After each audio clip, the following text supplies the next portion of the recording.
Yo, what it do now? Just the bay. I already know, man. So, I apologize. I missed the past couple days, y'all. Man, this virus, I don't know if y'all done got hit by norovirus, but that's a no-no, dog. That shit was crucial. I mean, y'all remember, like, when Mike Tyson was in his prime and that nigga would just like walk up, bow, one hit a quitter? Dog, that's how no-ro, hoko, I don't know though. But that shit knocked me on my ass. And it's been a little rough. And then yesterday I was doing a little bit of dashing and stuff like that, but I just wasn't able to really, get into talking and stuff like that. But I'm back. And I am having a weird dash. So they started the new pilot program here in Warner Robins, right? And they got delivery streaks where if you complete 5 in a row, then they give you some incentive, like an extra $8 or something like that. And now they also have pay by hour. It used to just only be pay by offer, right? So you get paid per offer and you get all the guaranteed tips, blase. But when it comes to active hours, you only get paid for the time that you're actively dashing rather than just being on the the app, right? Don't do it. Do not heed my words. Do not, if you are a dasher, ever do active hour time. Unless it's late night and it's just going to be long waits, because DoorDash will manipulate the algorithm and you will not get any orders. You'll just be sitting around, and then you might get one because they don't want to pay you more than they need to. It's stupid. But the things we do for the money that we get. So anyways, I just want to say, here we are, first quarter. I don't really talk too much about what's going on in my life that much anymore. So I'm just going to let y'all know I've had a lot of issues that I've been dealing with, mentally, and I needed to get help, right? So what do? You go talk to somebody. So I went back to therapy, and I recommend that for everybody. And I had therapy yesterday, and I'll talk to y'all a little bit about it real quick. What it helped me understand was that most of my frustrations were coming from a lack of perspective. I did not take the time to see everything around me, and I was so focused on what was just in front of me. And I was so angry, and I was just heated, and it seemed like at any given moment, I would just get, sparked again and again and again. And when you start to have these issues and you're starting to notice that they're, affecting you personally, but also the relationships that you have with people, like the way that you interact with people, they start to get a little bit more timid. They stop coming around you as much. They still love you, but they got to love you from afar because they can't get wrapped up into what you have going on. That negativity will drain them, and they don't deserve that. So I realized that I want love in my life. I want people to be able to stay in my life, and I have to make changes too. None of us are perfect. We are all flawed. And we have to take time to understand that. And that's what therapy does for you. It doesn't point out your flaws in a way to make you feel bad. It points them out in a way to empower you so that you can take control of your life. So I recommend everybody going to therapy. Please take care of yourself, because you're not just doing it for you. You're doing it for everybody around you. And it is one of the greatest things that you can do out of love, is make yourself a better person for everybody around you. So, you already know what it is, man. Controversial dash. Let me go ahead and end this first quarter so I can go up in here at McDonald's and get this order real quick. But we'll be back in a second. There's some other things I want to talk to y'all about. You dig? And we back. So, as I told y'all, I've had to take myself back to therapy. I started noticing that I'm starting to get those angry outbursts, irritability, constantly frustrated, feeling trapped at times. So, decided it was time to go get the help that I need. And I've also started rereading this book that I have called Never Get Angry Again. It's written by David Lieberman. I guess he's a psychologist or whatnot, but I'm not gonna say I guess he is. I mean, he's got a PhD and everything like that, but I'm not exactly sure what his field of study is in particular. But in the book, it really speaks on perspective, right? And being able to understand that your frustrations arise from a lack of perspective. And it also talks about love. And I think we as individuals have love confused. We have this idea that if we continue to give and give and give, that we also should receive. But that entitlement and that hope of constantly having something given back to you, it's not love, right? Love is unconditional, so it has no conditions. But we continue to put those conditions on it because we have this expectancy. I don't know if I use that properly, but we expect things to be given back to us. There's nothing wrong with having those expectations. It's when you start to give only for the sole purpose of receiving. Like, giving should also feel as good if you're truly doing it from your heart. And, we confuse love also with lust. And in a way that they made me understand the difference, it wasn't just like an attraction kind of thing when we talk about lust. They're saying that there is this, not necessarily a chemical dependence, but whenever we do things and we don't receive that so-called gratification or whatever, then we're doing it out of our own selfish interest because we want something to be given back. Like, we're only doing it in a transactional manner. And I started thinking about the way that I operate in, most of the spaces that I'm in. I have been very transactional.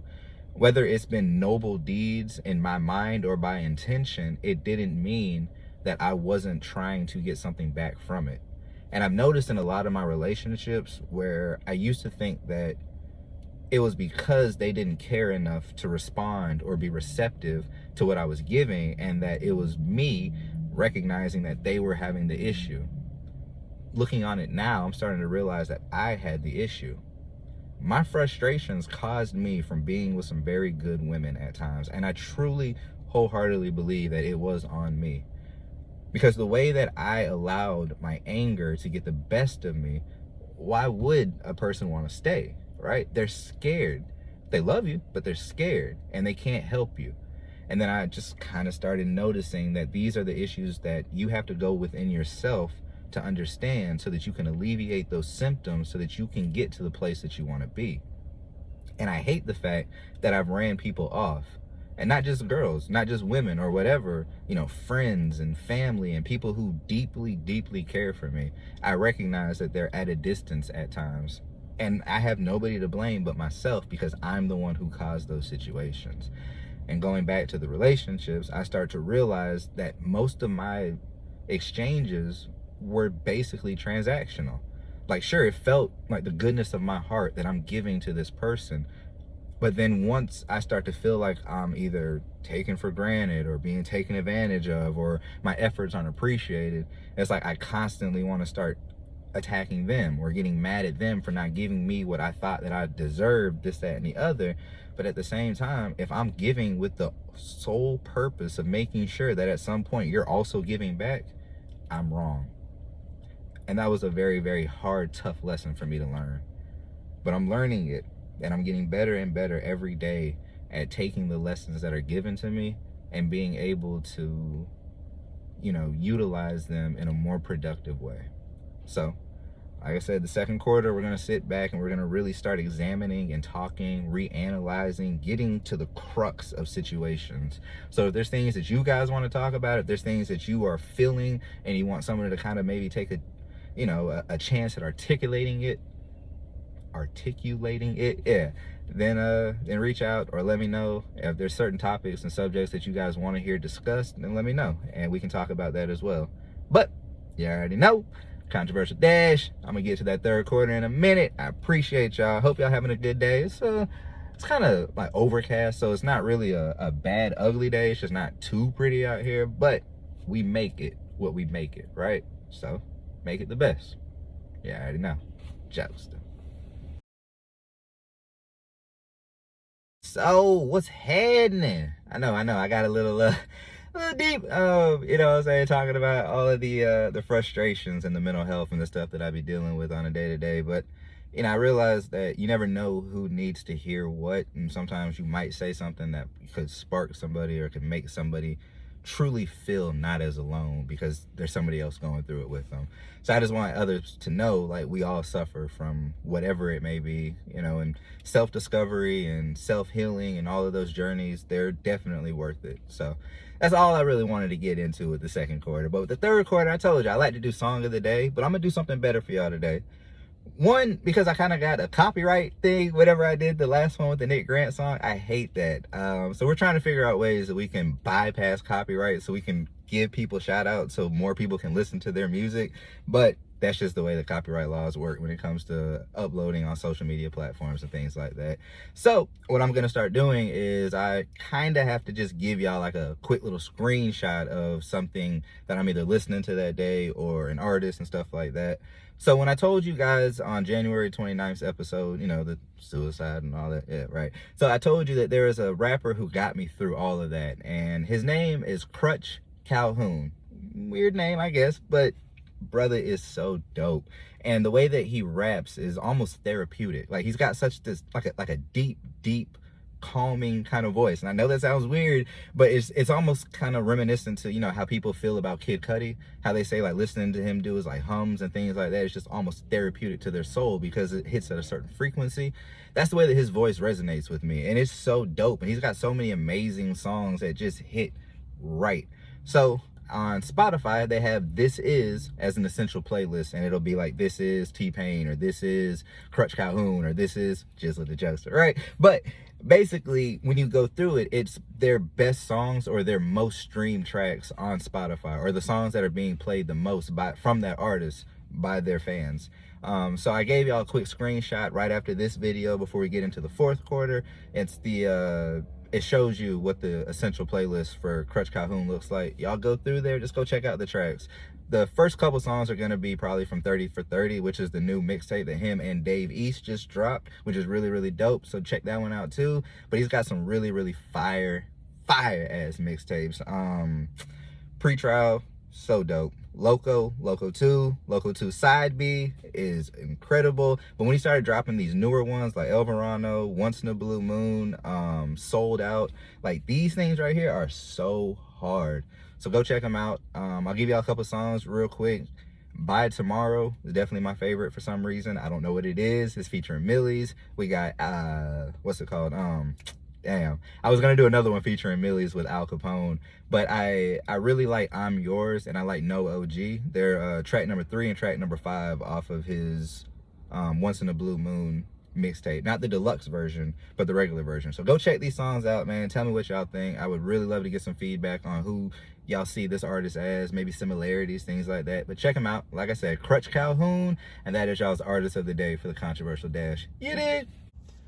Alright then, and we back. So I don't know if that's the new format we're gonna go by. You know, I'm trying to figure something out. I don't want to keep getting copyrights and then my shit get taken down. So I'm gonna try to figure something else out. But like I said, I want y'all to tell me what y'all think about Crutch Calhoun. You think he's dope? Think he's not? Whatever. I'd really love to know, because I've been listening to him for a minute now. I rock with him. Him and Dave are really dope together. But anyways, this is probably gonna be my last delivery of the night, and it's an interesting one. So it's a double order, or what they call stacked orders, meaning you have one from one restaurant, one from another restaurant. It can sometimes be the same restaurant. Like you might get 2 from McDonald's or 2 from Wendy's, but sometimes your stacked orders are gonna be one from here, one from there. So example, this one that I'm on right now is for Arby's and for Cracker Barrel, going to the same customer. So I went to pick it up from Arby's. It was already ready, which is cool. But the order from Cracker Barrel is what is considered a large order. So in DoorDash, or Dasher, the app, there is what is called the large order program.